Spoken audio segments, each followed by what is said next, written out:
Nzambe na nguya ya momoni to poussa ne pa ina yo Nzambe olobela biso yawe otiki moment oyo kati na maboko na yo Nzambe yona yo kolobela biso yawe papa lokume ke zonge pa ina yo nyonso yawe ya bokesene ke mema incompréhension kati na liloba oyeki mema compréhension kati na mitema na bato Nzambe ezala mosika na biso na kombo na Yesu rien na yo comme le seul maître na tango nyonso tokopase na kombo na Yesu betolobi amen.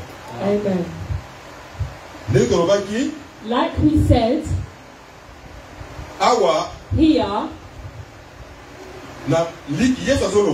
Jesus saying, si quelqu'un, if someone hits you on the cheek, he said, give him another one. Give him another one. If they take your coat, let them take your shirt. Where we read in Matthew, chapter 5, 39 to 40,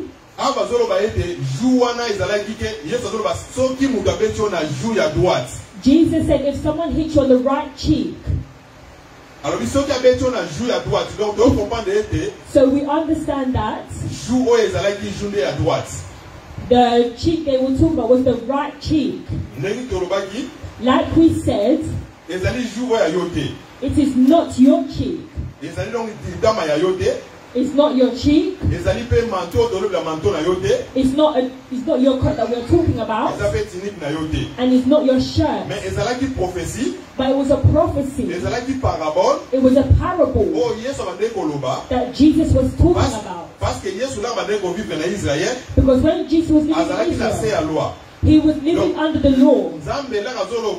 Jesus, when he's saying, in the law, he was hidden. He was not seeking by anybody, but he was hidden. That's what I said, if someone, so that someone is not you, but the person is God himself. According to Isaiah 45 as we read, you are the God who is hidden. God in the world of the law, he was hidden. He was not seeker. That's why they didn't know him. So if someone, and that person is God himself, it was God that he was hitting. If somebody hits, someone that he's hitting is not someone in the world, but it was God himself. In Isaiah chapter 53, verse 4, they're saying that they hit the beating of God and humiliation. Someone who is beating you, they are humiliating you. They said, why somebody is beating? That means you did something. Maybe something came. So made someone have the anger to beat you. So God is beating because something happened first. We went back into the beginning. We looked at the situation was, it was the sin that Adam and Eve committed. The law was given, all the trees that were in the garden you could eat, but the tree of knowledge of the good and bad you could not eat. But they ate. The day that you will eat, you will die. But Jesus said, God said to die. To die was a physical, but it was a spiritual death. Because in the way we are, Adam and Eve still continue to survive. And they also gave birth. They died spiritually. They didn't die like this in the flesh. And that's when the birth came. So we said that someone who was beating, it was God who was beating Jesus. Because Jesus accepted to take our sins. Donc, we'll talk about the right cheek. Because last Sunday we didn't really speak about it properly. We received feedback by the beloveds who said who they did not understand about the right cheek. So we're going to explain about the right cheek today. Because we didn't really go into detail about it. We spoke about what that happened. That's what sent God to be. We see that even in the shadow,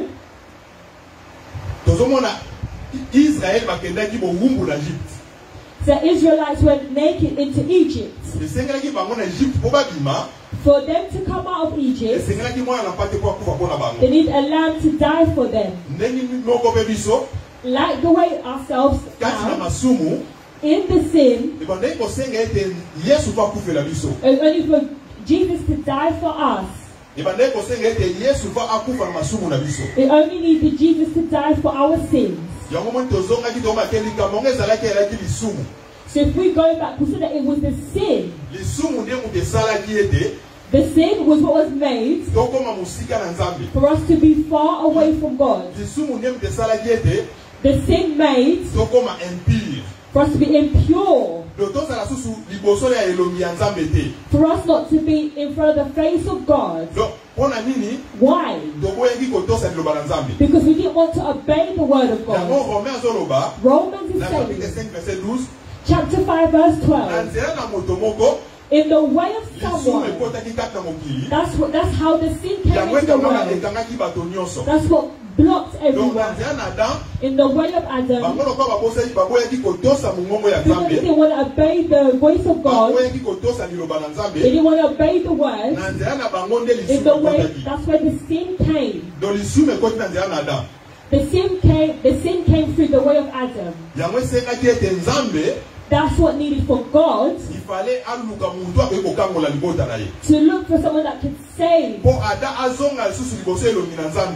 For Adam to come back in the face of God, it needed someone to die to bring back the agreements. So Jesus accepted to come and to die for us. That's why he gave his right cheek. He did not deny to die, but to give a cheek, to give the right cheek, he accepted death. He did not deny or reject. He gave himself. So if somebody beats your right cheek, it's Jesus who is giving his cheek. Is Jesus accepting? He who is God in his godliness, he needs to come into the flesh, to come back into the world, and to accept, to give his life, to accept to die. The death of a sin, even in the cross. He didn't reject for them to be nailed in the cross. He didn't reject to be shed in the cross. He gave himself. That's why Luke chapter 18. Luke 18. In verse 31. 31 to 32. Luc chapitre 18, verset 31 à 32. Jésus prit les 12 auprès de lui et leur dit, voici, nous montons à Jérusalem, et tout ce qui a été écrit par les prophètes au sujet du Fils de l'homme s'accomplira, car il sera livré aux païens, on se moquera de lui, et l'on l'outragera, on crachera sur lui. Continue. Verset 33. Et après l'avoir battu de verge, on le fera mourir, et le troisième jour il ressuscitera. 34. 34. Mais il ne comprit rien à cela, c'était pour un langage caché, des paroles dont il ne saisissait pas le sens. Amen. Amen. Here in Luke, Jesus got the 12. He got his apostles and was explaining to them. It was the moment for me to die, to give myself to pagans. Over there, they will throw their spits. They will beat me. They will beat me. And they will kill me. Then the disciples, they're not understanding the language. The Bible said to them it was.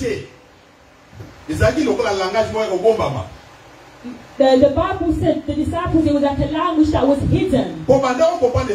They couldn't understand the reason. But the prophecy was accomplished. Jesus needs to go and die. That's why Jesus came in the world. He came to the world to die. That's what he was explaining to them. When Jesus was living in Israel, he was living within them, under the law, the things that he was saying, the parables that were said, to them it was like something hidden. He was telling them, but they did not understand. But it needed to be accomplished. Because he came to die for our sins.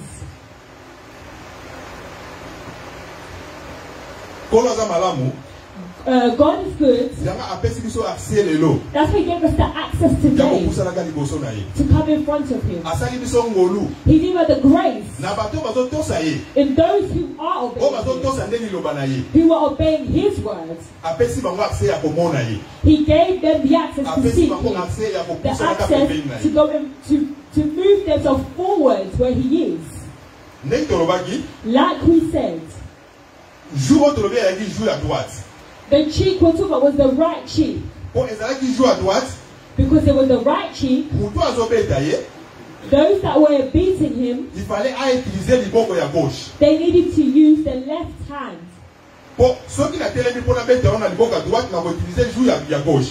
Because if I stand up and I beat you with the right hand, I'll beat you with the left cheek.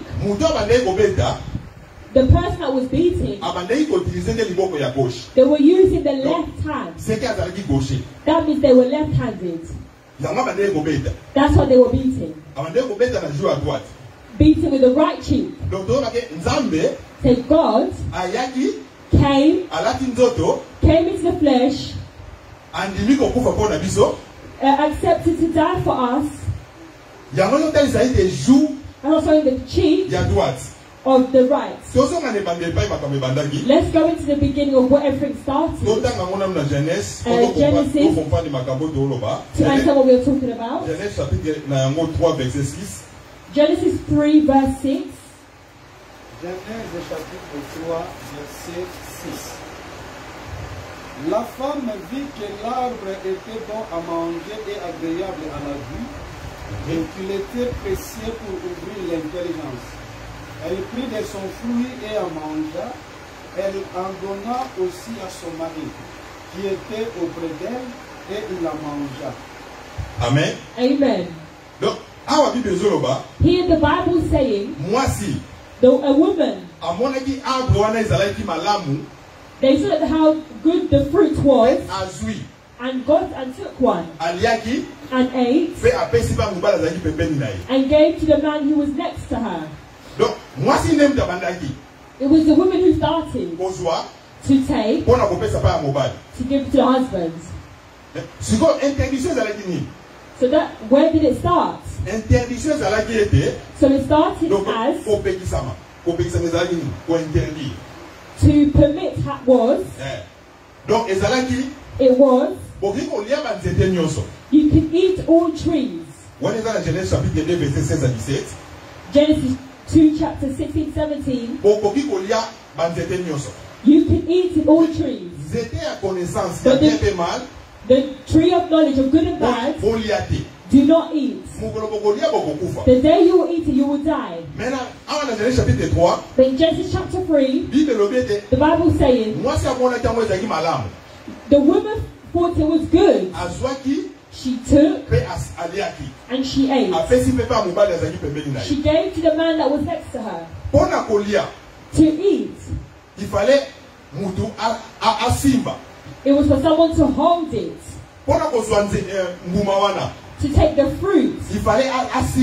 She needed to hold. To hold, it needs the hands.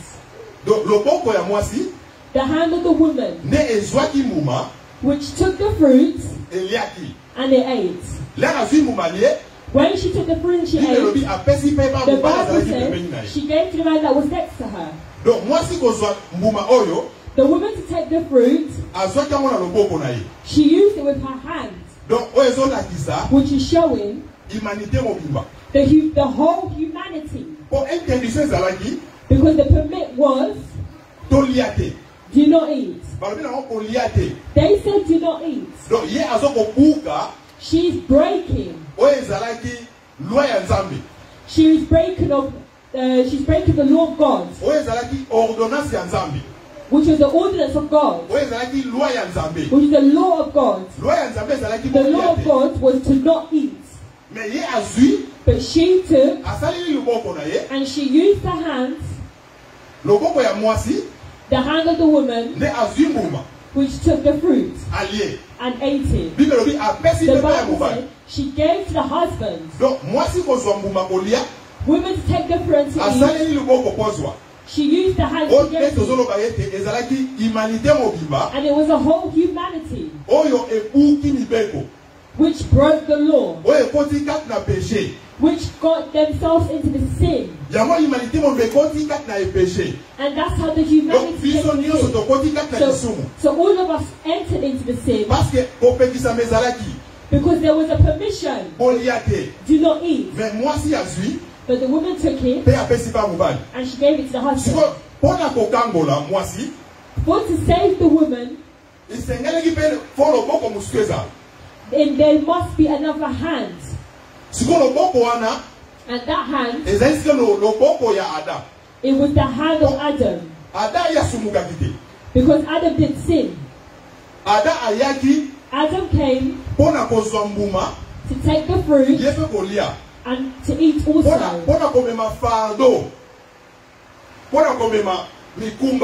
To bring the burdens of the woman. He wanted to hold the burdens of his wife because he didn't sin.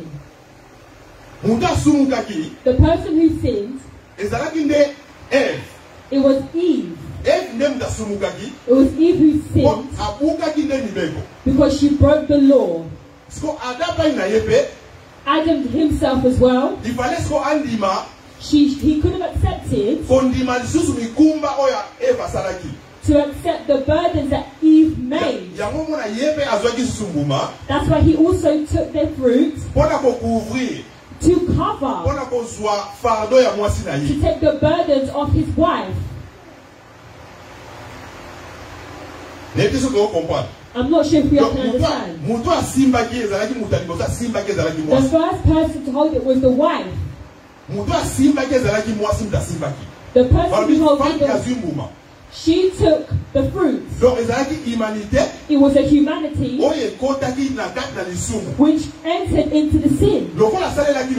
Because she used her hands to save the woman, to heal, it needed another hand.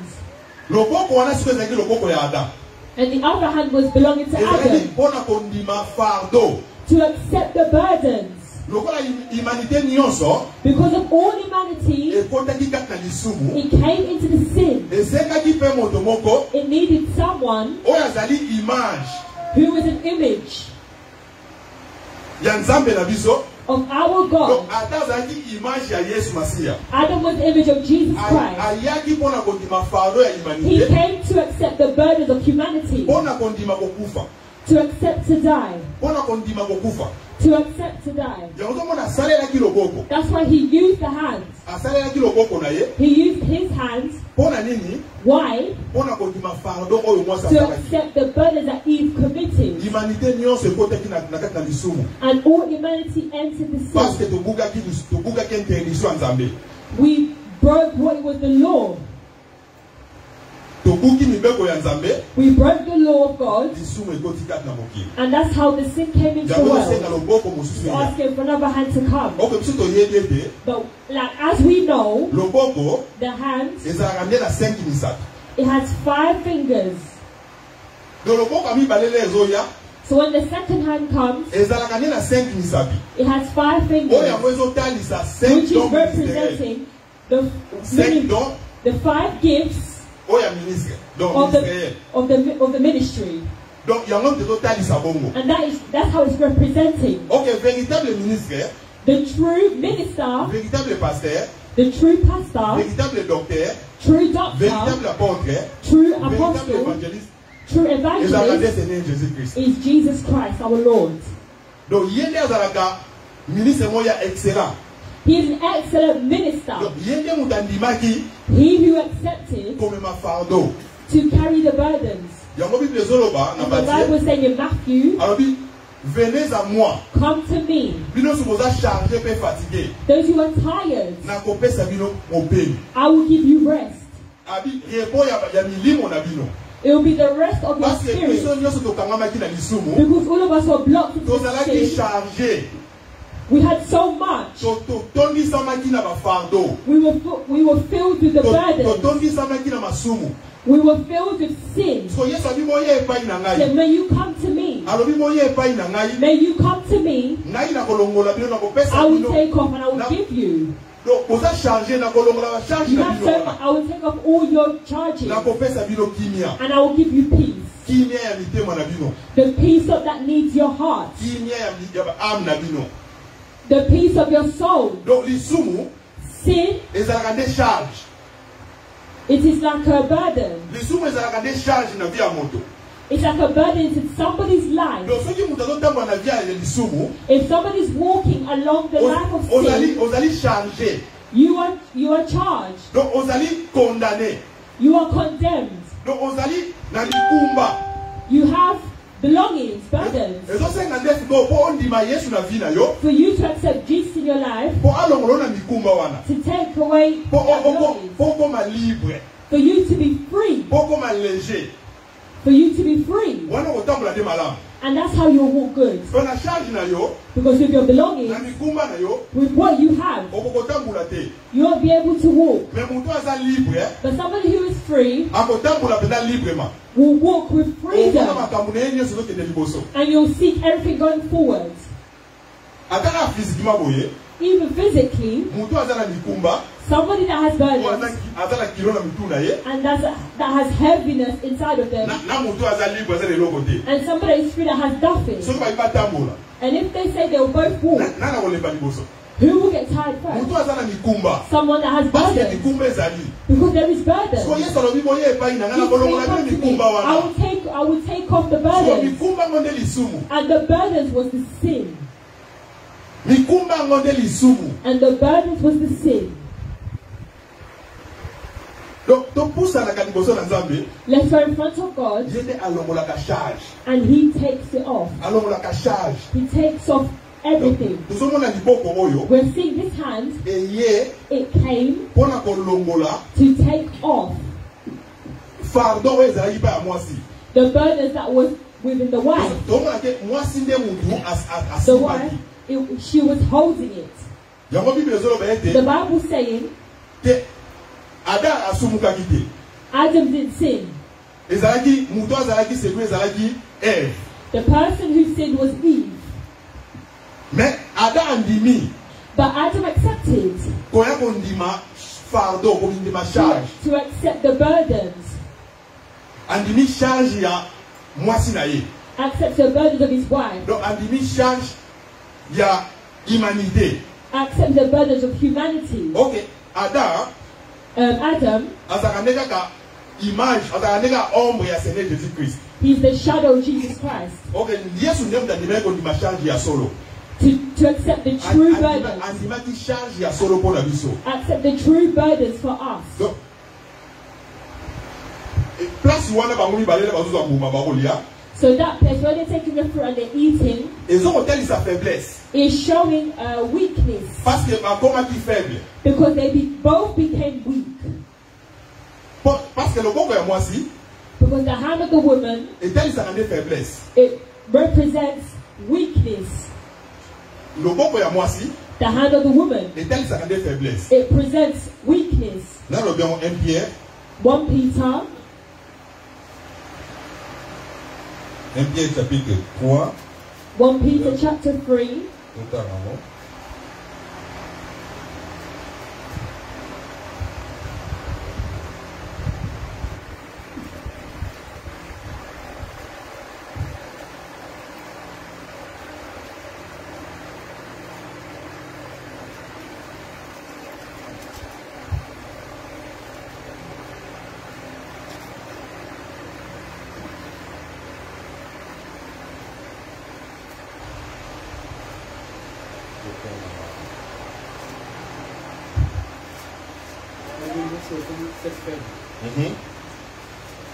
Oui.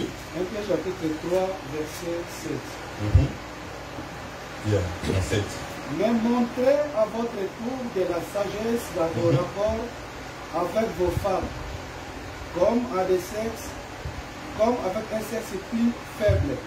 Honorez-les, comme devant aussi hériter avec vous de la grâce, de la vie, qu'il en soit ainsi, afin que rien ne vienne faire obstacle à vos prières. Amen. Amen. 1 Peter is saying, let's support our women because their gender is very weak. And where it's showing, the hand of a woman, it is the weakness. Weakness is showing. Is representing the woman. And we're saying that someone who is beating, they use the left hand to hit the right cheek because they use the weakness. With his godliness, with his strength, with his power, he wasn't able to die on the cross. He was supposed to come into the body, to come into the world, to become like someone, to come and die for us in the cross. To die in the cross, he needed to come into the body, to become weak. The hand of Adam and Eve, which held the fruit in the Garden of Eden, is also another way of showing their weakness. As the humanity came inside of the weakness, we came inside the weakness for the strength to come to save that weakness. Jesus on the cross, he died in the weakness. He came in the world. He came into the body. He came out of his glory in his power, and he had to become like us humans. He came to be like us humans and came into the body to come and die for us. Because by his own energy, by his power, he would have not been able to die. That's why he accepted to come into the body. To come into the body. To come and to die for us. 2 Corinthians is saying it. 2 Corinthians. Chapitre 13. Chapter 13.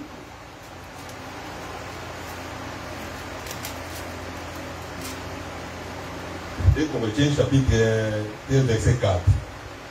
2 Corinthians chapter 13 verse 4. 2 Corinthiens chapitre 13 verset 4.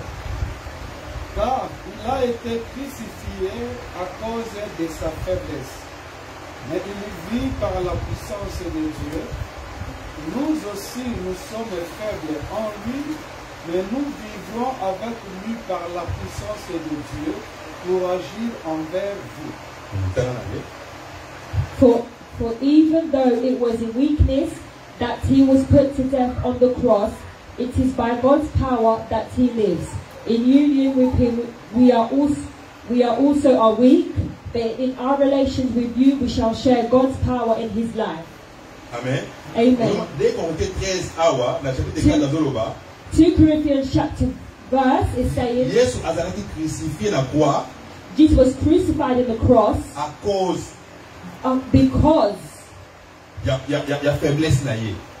because of his weakness. Donc à cause de sa faiblesse. The cause of his weakness. Donc pourquoi toute sa faiblesse? Why they're saying weakness? Because it's coming to the body. When it's coming to the body, the body is where it's weak. That he is powerful. Even in our weakness. When we are seeking with God, we are becoming powerful as well. In his godness, he would have not died like that. He only needed to come weak. The hand that held the fruit of Adam and Eve is also showing the weakness. And it's also showing the weakness. It's showing the hand of the woman, which is weak. And that was what it was beating. Beating with the right cheek. It's saying that Jesus didn't reject to come and to die for us. He came to the body. He came to die for us. The Bible says, if someone beats you, if someone's beating you in the right cheek, they came to the body and they became weak. The weakness is showing that it symbolizes a woman. Weakness is saying that it's talking about a woman. Adam and Eve, the fruit that they touched it with the left hand. That's what brought weakness. Someone who is weak, they're not able to do anything. A person who is weak, you won't be able to do anything. They all need someone to come and give you strength. Because of the weakness, you can't do anything. But Jesus accepted to become weak for us, for us to gain strength.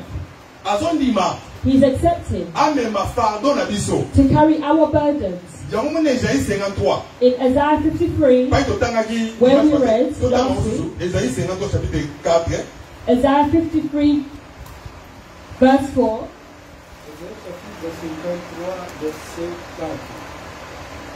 Cependant, ce sont nos souffrances qu'il a portées, c'est de nos douleurs qu'il se chargeait, et nous l'avons considéré comme puni, frappé de Dieu et humilié. Amen. Amen. He endured the suffering. It was given.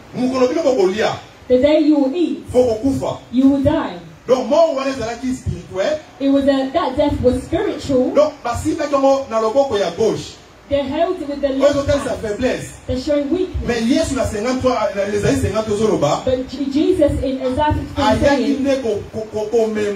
he came to carry of what was going to fall onto us, and it fell onto him. That it was going to come to us. Be accepted to take it. So they're saying The beating of God and humiliating.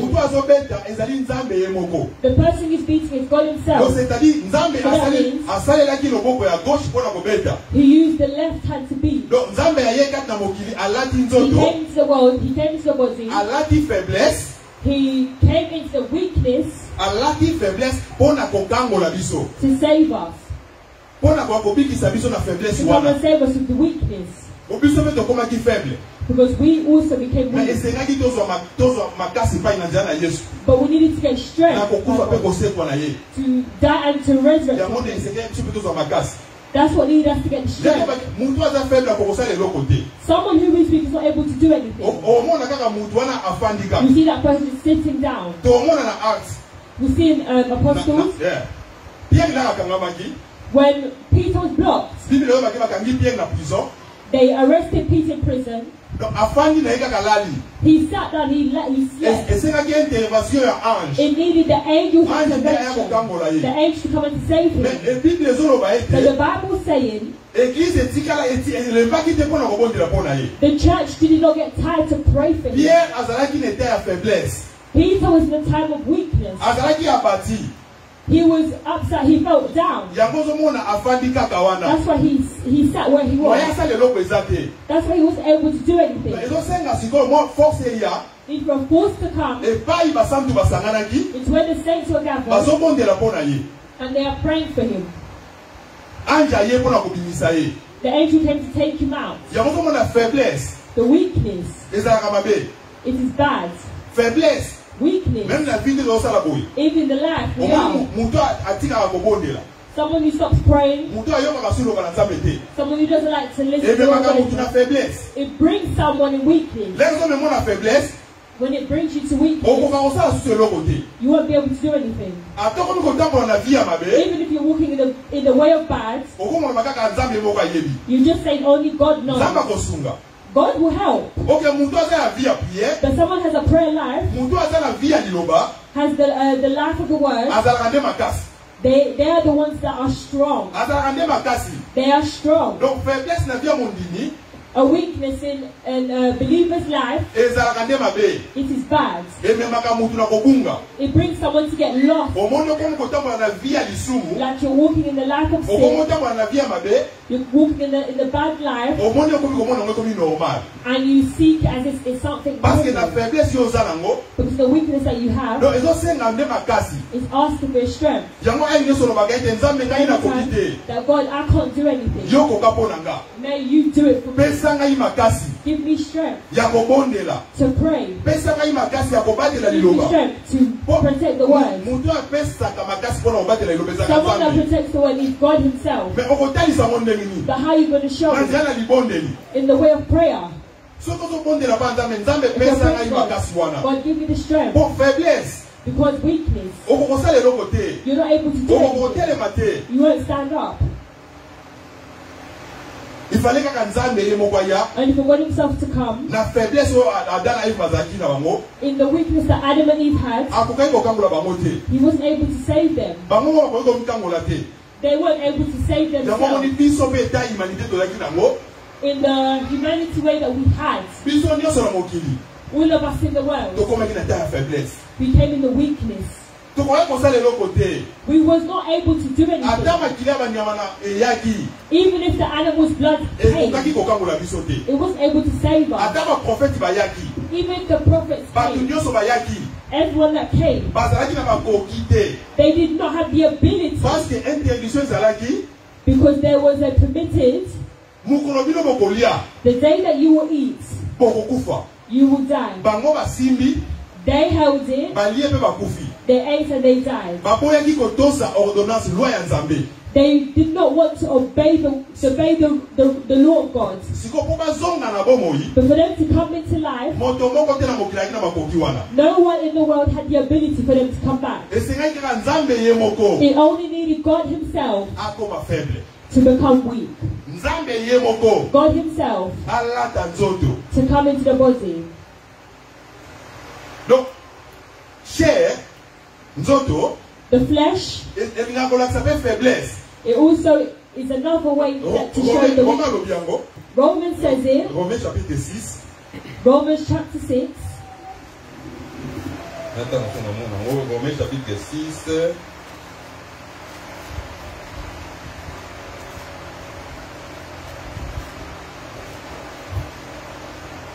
Romains chapitre 6, verset... Romans chapter 6, 19. verse 19. Romains chapitre 6, verset 19. Je parle à la manière des hommes, à cause de la faiblesse de votre chair. De même donc que vous avez livré vos membres comme esclaves à l'impiété et à l'iniquité, pour arriver à l'iniquité, ainsi maintenant livrez vos membres comme esclaves à la justice, pour arriver à la sainteté. Amen. Amen. Apôtre Paul azoloba awa. The Apostle Paul here is Azoloba saying, nazoloba. I am talking Na manière ya moto. Pona nini? in someone's way. À cause ya faiblesse ya nzoto. Donc nzoto, Because the flesh, elinga kolobi la faiblesse. it says weakness. Donc moni nzoto ezaka na faiblesse. The flesh has its weakness. Alobi lokola bino bokabaki. But because you guys gave Ba membre ya nzoto na bino. because you guys gave your bodies Bokomaki esclave. and you became like servants, Ya lisumu. you became servants of sin, Ya impureté. of impurity. Donc yango abi lisumu eumeli kati na bino. And that's how the sin remains for long in your body. Nzoto ezalaka toujours faible. The flesh is always weak, Yango etalisaka faible. and that shows the weakness. Yango tomona Yesu leka yena That's why mokili. when he came in the world, Leka lati nzoto when he came in the body, akomi faible. he became weak. Pourquoi akomaki lokola biso bato? Because he became like us people. Yango tobake loboko oyo ya Eve The hand of Eve, oyo esimbaki mbuma which touched the fruit, esengelaki loboko mosusu it eya needed for another hand to come oyo ekepesa makasi. that could show the strength. Lobiso toye koya na lokolo te. The healing could not come in the Ekoya leg, pene bepoli te. it could not come in the shoulders, Ifale kake ya it needed to na come loboko. in the hands. Oko loboko wana That hand, yango na puissance ne ya Nzambe. that hand was showing the power of Lokola God. l'humanité Humanity, tokotaki na kati na lisumu we came in the sin, oyo tosimbaki mbuma of where we held the fruit toliaki. and we ate. Ifale siko loboko It needed a hand, ya Adam eya.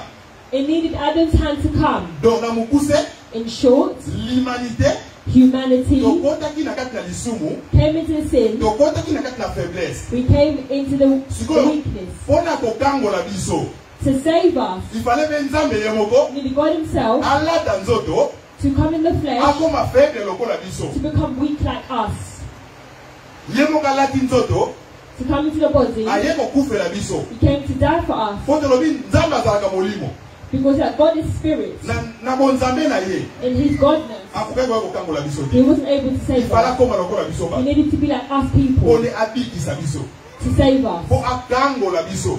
to save us. Yango toma na loboko oyo This hand, eyaki mpona kokangola it came to save, parce que loboko because the hand oyo esimbaki which held ezali kotalisa ete is showing that eyaki loboko ya gauche it was the left hand oyo ezobeta joue ya droite. that is hitting the Donc, right cheek. joue ya droite The right cheek, loboko ya gauche moto ezobeta yango.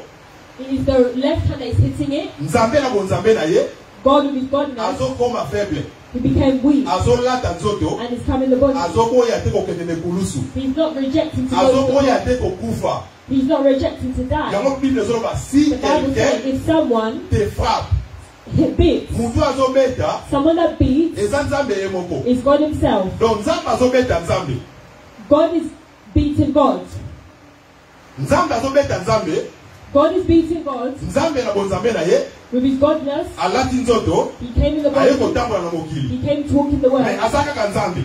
But he's only God. Yango abengi ye fils. They call him son. Lere azolata nzoto When he's coming in the body, azokoma faible, he's becoming weak. azokoma faible. Yango He's becoming ekokufela weak. biso, That's why he died for us. akufeli biso. He died for us. Yango Bible ezoba si The quelqu'un Bible te says frappe, if someone beats, mutu azokoya te, someone is not rejected eza mpona makasi na ye for his strength oyo nde loboko ya droite of our right hand. etalisaka nde puissance ya Nzambe. It shows the power of God. Loboko ya gauche The left hand, etalisaka nde faiblesse. it shows the weakness. Aboyaki te, He didn't reject.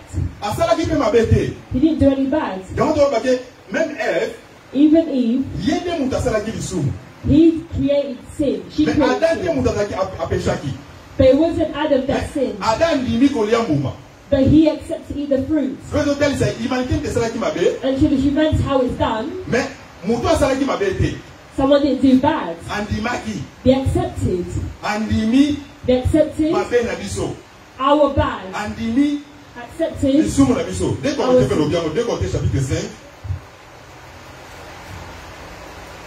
2 Corinthiens chapitre 5. 2 Corinthians 5.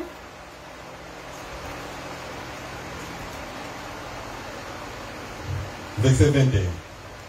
Verse 21. 2 Corinthiens chapitre 5, verset 21. Celui qui n'a point connu le péché, il a fait devenir péché pour nous, afin que nous devenions en lui justice de Dieu. Amen. Amen. The person that doesn't do sin, but they became a sinner for us. That hand of Eve, and that was doing, and that's what created sin. It needed the hands to come that will hold the fruit to become as a burden. Someone who did sin, but accepted to be a sinner for us. For us to be justified by God. For us to be justified, it needed Him to be a sinner for us. And the sin was what we did. It was Adam that did it. Because we came in the way of Adam, the whole humanity came in sin. So Jesus, who wasn't sin, he accepted to become a sinner for us. So for us to get alive, he had to be given, and he didn't reject to die for us. Because that's what he came for, so he didn't reject. He came to die. He didn't reject. So there's no one in the world that could accept. There's no one in the world to accept that burden. In the day of the morning, we were someone. They said they're from a black church. Tell people in the church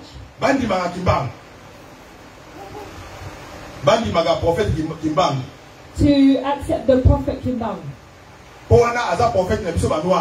Because he's the prophet of the black people. But I know that even Kimbangu himself, he wasn't able to die for me. Even the prophets came. All of them, they were incapable. Even David. Even said that the man according to my heart. But he wasn't capable to die for you and I. Even people are saying, oh, whatever so. In heaven and in the ground. Under. There is no one else that could accept. The love of God for us, it is bigger. For us to be saved, you come from God and you pray. God is with you. You have problems that are affecting your heart. You cry. God give you solution. It's because of the works in the cross. It's for the works that he did in the cross. Because you came far away from God. The Bible is saying, Adam, where are you? I've run far away from you. Because I'm naked. As the shadow gave them to die, and God took them a cloth for them. And this was our cloth. We had to bring God like a shirt. And it was the true clothing. who will dress in front of all, they will not be naked. Adam, when they did sin, someone's going in the life of sin. In front of God, they are naked. God has seen someone without clothes. God has seen they don't have Jesus inside of them. And to have Jesus is how we are dressed. We are dressed.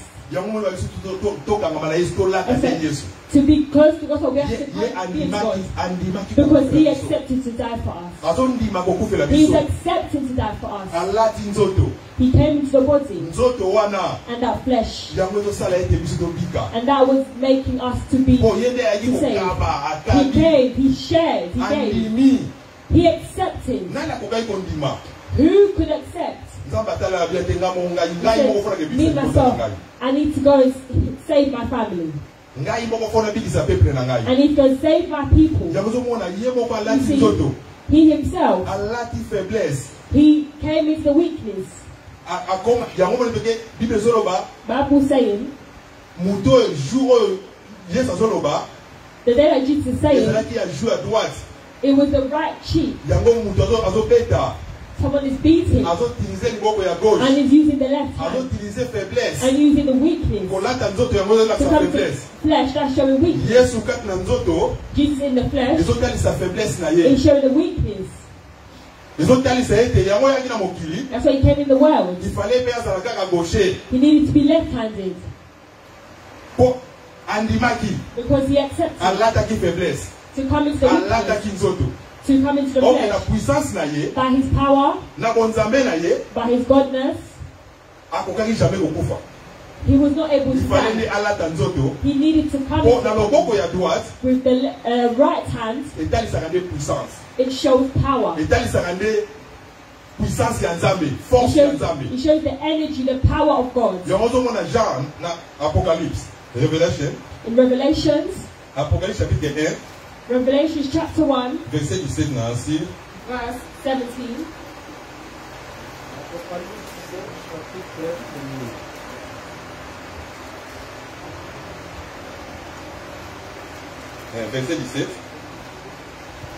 Apocalypse chapitre 1, verset 17. Quand je l'ai vu, je tombais à ses pieds comme mort. Il posa sur moi sa main droite en disant, ne crains point, je suis le premier et le dernier. Amen. Amen. The person that John saw, it was Jesus Christ our Lord, who came to give the message. He said, when I saw Him, they held the man's hands.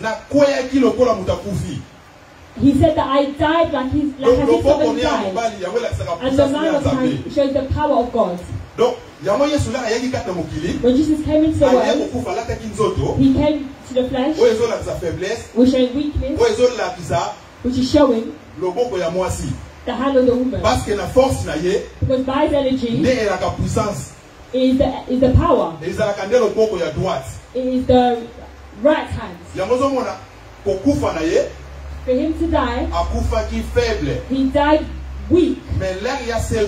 But when He resurrected with the power. He came to intercede for us. Because He had the power. Giving John the message.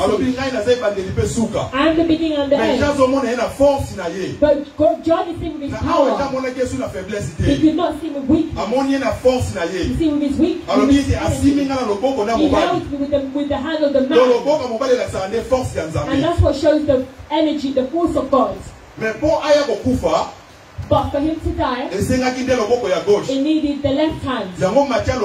Matthew says, if they hit you on the right cheek, and that person uses the right hand, which showed that God came to the body and became weak to die for us.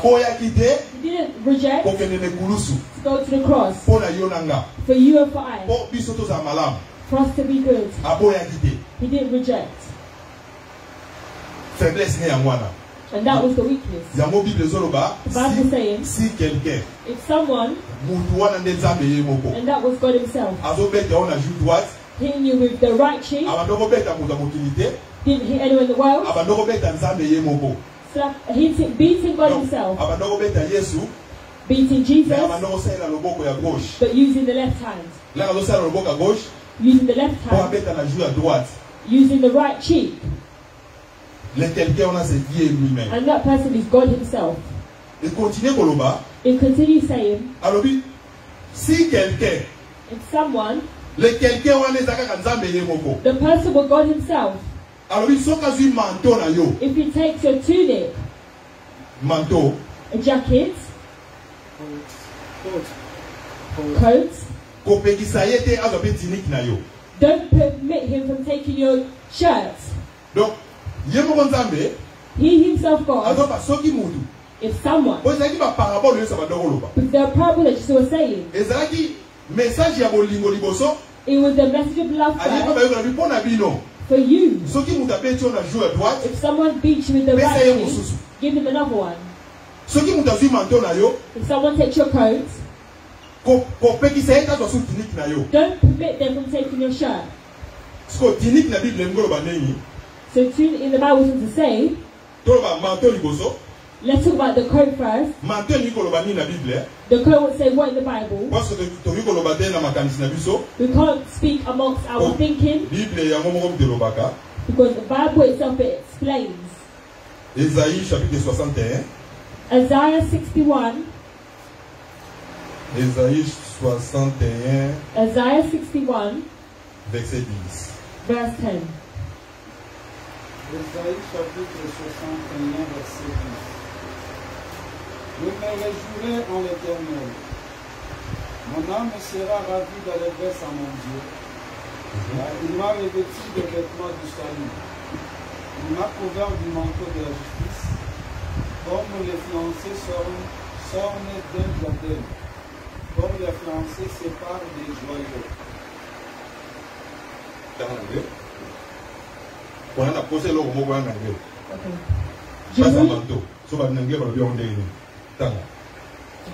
Jerusalem rejoices because of what the Lord has done. She is like a bride dressed for her wedding. God has clothed her with salvation and victory.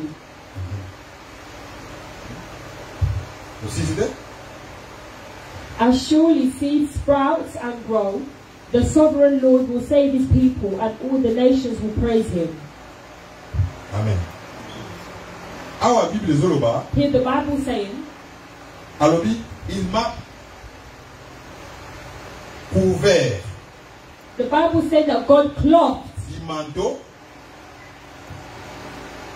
the coat de la délivrance. La Bible parle de la justice. They spoke about the justice. Awa, balobiango, a couvert na manteau ya délivrance. He said the clothes with the cloak, with the coat of deliverance. Na justice na délivrance. Justice and deliverance is the same thing. Donc, manteau, the coat, it is representing deliverance. Because he clothed me with the coat of justice.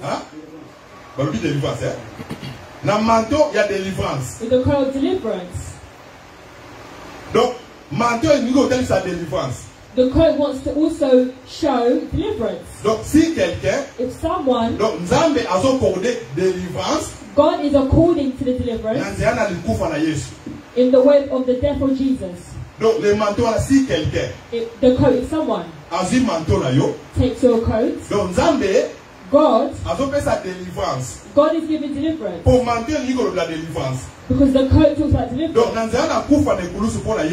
in the way of death, in the cross, humanité sur délivrance. And that's what humanity took deliverance. And because you're closing deliverance, he delivered us. Donc, délivrance. And the coat is showing deliverance. Donc, in the way of the cross, God accepts to die. When they were beaten with the right cheek, denied to die. And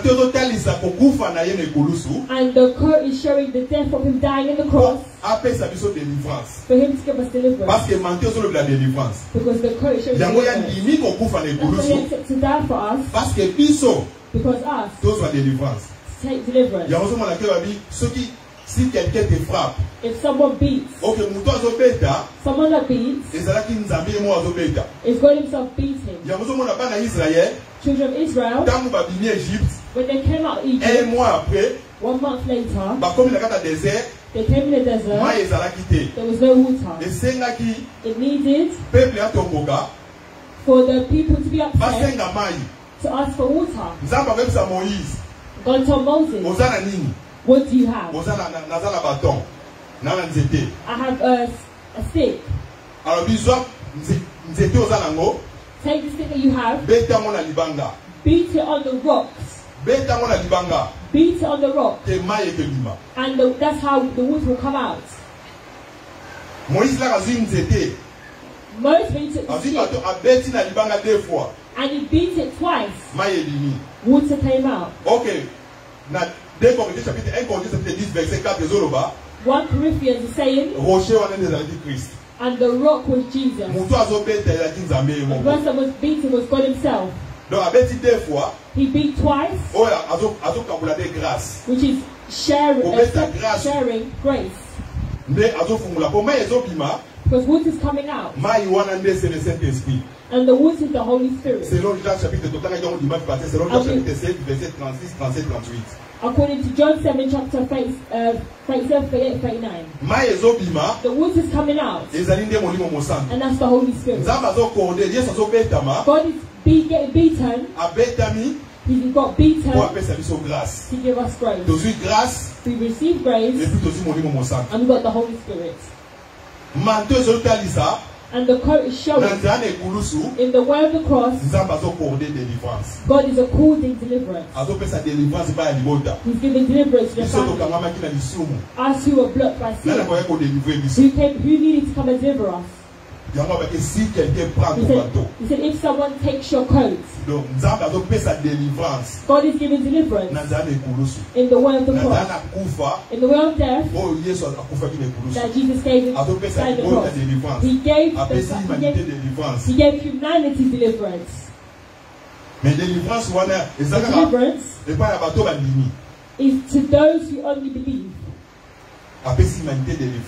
He gave humanity deliverance. So if someone takes, God is according. He's according deliverance to his people. Because God is showing deliverance. Do not reject to take your shirt. If he takes your coat, do not reject to take your shirt. What does shirt want to talk about?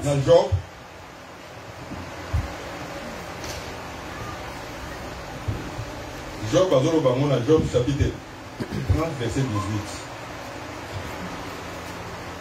Job chapitre 30 verset 18. Par la violence du mal, mon vêtement perd sa forme. Il se colle à mon corps comme ma tunique. Amen. Dans Job chapitre 30 verset 18. God seizes me by my collar and twists my clothes out of shape. He is saying, in the bad violence, my clothing is coming out of shape. It has been twisted like a shirt. Because the clothes stick into the body. Body. And that's showing, talking about the shirt. In the way of the cross, Jesus is dying in the cross. Simply deliverance in the body. His deliverance in the body. So if someone takes your shirt Don't reject them from taking your coat. Someone takes your coat. Don't reject them from taking your shirt.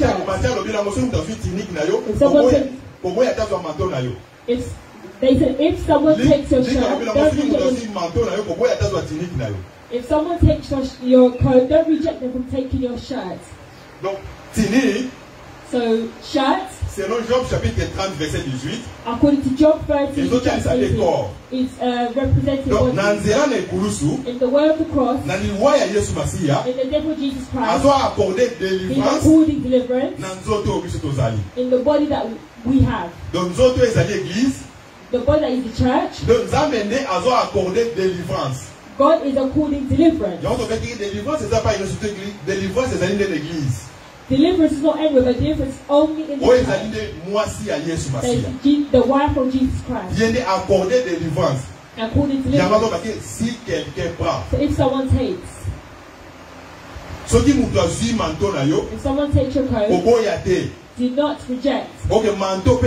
The coat as well, it gets worn in the winter. It gets worn in the seeds that is seized. And that's where they sow. And the rain season where they break. What God is saying, if the blue grain is by itself, it doesn't drop on the floor, it will not grow fruit. It needs it to drop so that it can grow as many fruits. He's speaking for himself. He was the true blue grain. For him to die, to give a deliverance for us. For us to be grown a lot. Take deliverance. It needed him to die. And that is the true coat. The shirt. That was showing that a body. In the way of death, he didn't reject to die. He gave his right cheek. He didn't reject to die on the cross. Because body takes deliverance. If someone takes your coat, don't reject it from taking your shirt. In the way of the cross, he gave deliverance. Because shirt is one. Even when Jesus died,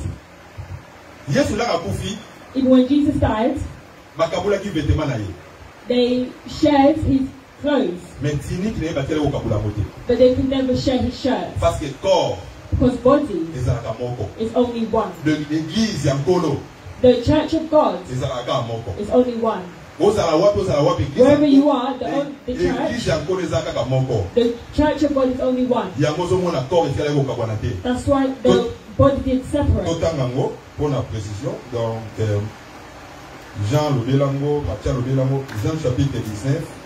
John chapter 19. Verset 23. Verse 23. Jean 19, 23. Les soldats, après avoir crucifié Jésus, prirent ses vêtements et il en firent 4 parts. Une part pour chaque soldat.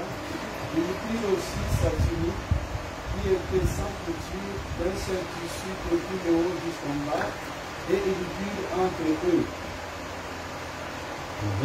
Verset 24. Ne la déchirons pas, mais tirons au sol à qui elle sera arriva afin que s'accomplisse cette parole de l'Écriture.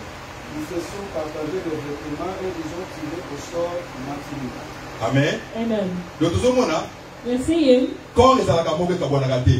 body is one that doesn't separate. The Bible saying when Jesus, when they nailed him on the cross, they took his clothes and they shared it. But when they took his shirt, so we must not rip it apart.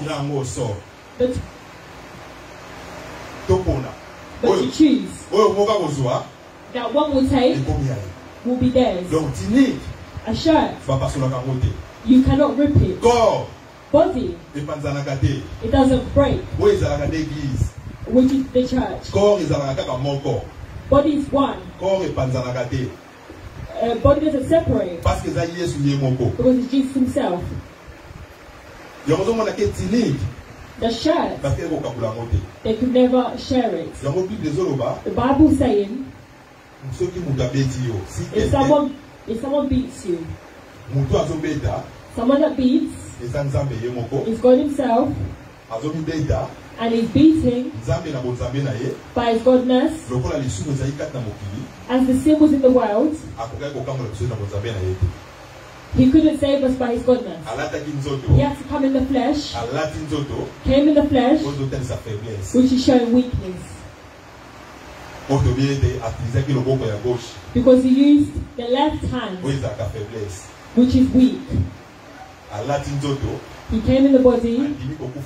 He accepted to die on the cross. So the Bible is continuing. If someone takes your coat, to die on the cross, to accord deliverance, for us to be born alone.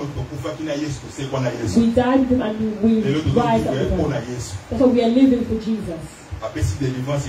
Because he gave deliverance in the body that is the shirt. May God bless you.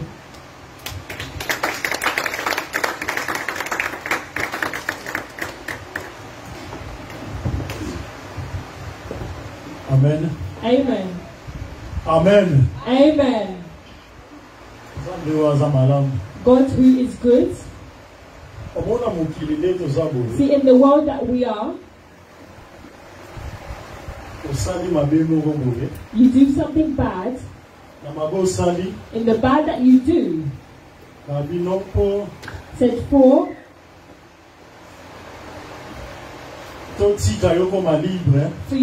for us to leave you to be free, you need to go to prison for 5 years. For a bad that you did, you need to go into prison for 5 years. Because the bad that you did for it to come off.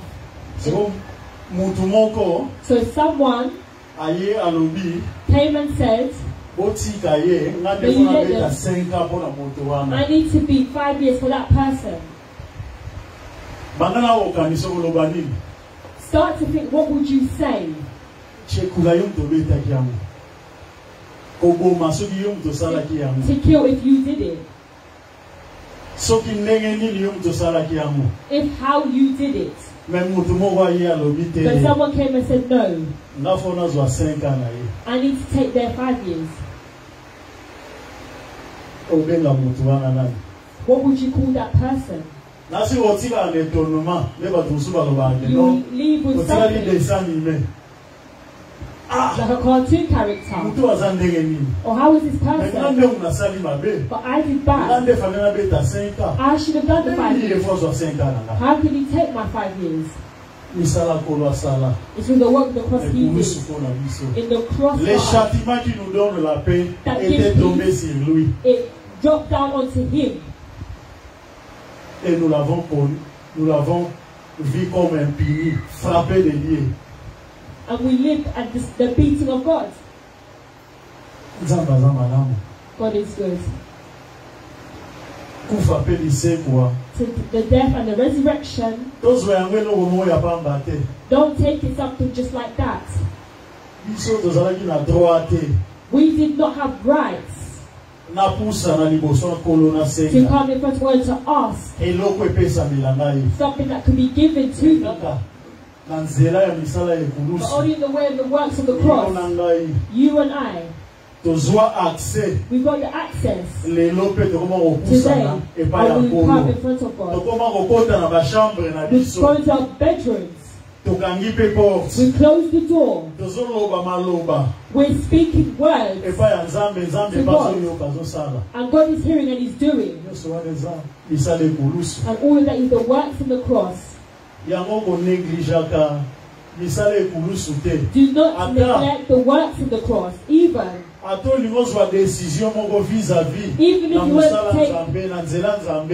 if you want to make a decision with the works of God. Think about the works of the cross. In the story of Hebrews, we look in the Lord, we're seeing him, a person himself. They did not have the right to ask God. They need to go through somebody. To go through someone. And only that person to ask for them. To ask in their behalf. But today it doesn't happen anymore. Think about the works of the cross. The works of the cross. God who didn't reject for the lack of you. He said no. I will give. Someone like that. Someone that accepted 5 years for you. Tomorrow you see them somewhere. After 5 years.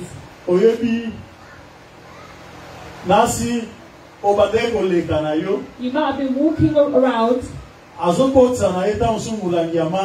Maybe getting a bottle of water in the car. Oh no, let me enter because of what you've done for me. Let me put the bottle inside. What about for God? In all that God has done for us. That's why. That is our and our what we receive to fear God, to serve God. Because no one was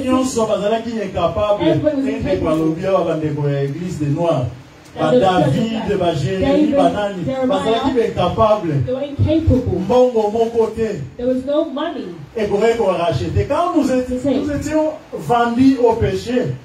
From sin. But God bought us. May the works of quelque chose. Misala yekulusu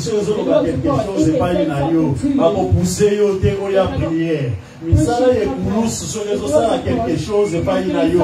Bakopuse yo to sala quelque chose pour na kolo. Misala yekulusu sala quelque chose na bomoi na yo. On comprend ce que je t'offre, je reçois cela de toi. And receive what comes from you. I'm getting it from you. I will not hesitate. May you bow your head down. We are praying.